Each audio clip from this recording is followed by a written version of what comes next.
పరిశుద్ధుల ప్రేమగల తండ్రి, ఈ పాటికే నాయన విశ్వాసాలు అనబడిన వారు, క్రైస్తవులు అనబడిన వారు, వాక్యం వింటున్నారు అన్నవారు వారి జీవితంలో అన్ని విషయాలలో వాక్యానుసారమైన జీవితాలు కట్టుకున్నట్లుగా, నడుచుకున్నట్లుగా, వాక్యానుసారంగా బ్రతుకున్నట్లుగా ఉండవలసింది నాయన. ఇంకా ఎవరైతే వింటున్నామంటూనే వినని దాని ప్రకారంగా నడుచుకోని వారిని ఈ రోజున నువ్వు దర్శించము నాయన.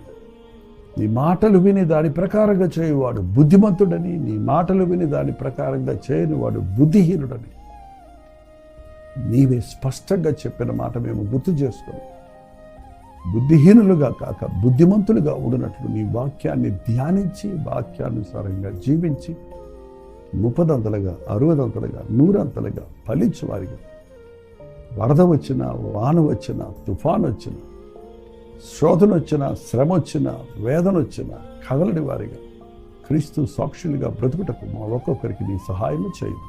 క్రీస్తు నామములో అడుగుచున్నాను తండ్రి, ఆమేన్. మన తండ్రి అయిన దేవుని యొక్క ప్రేమయు, కుమారుడైన క్రీస్తు యొక్క కృపయు, ఆదరణకర్త అయిన పరిశుద్ధాత్మ యొక్క సహవాసము కూడి వచ్చిన మనందరికీ ఇప్పుడును సదాకాలం తోడయుండును గాక. ఆమేన్.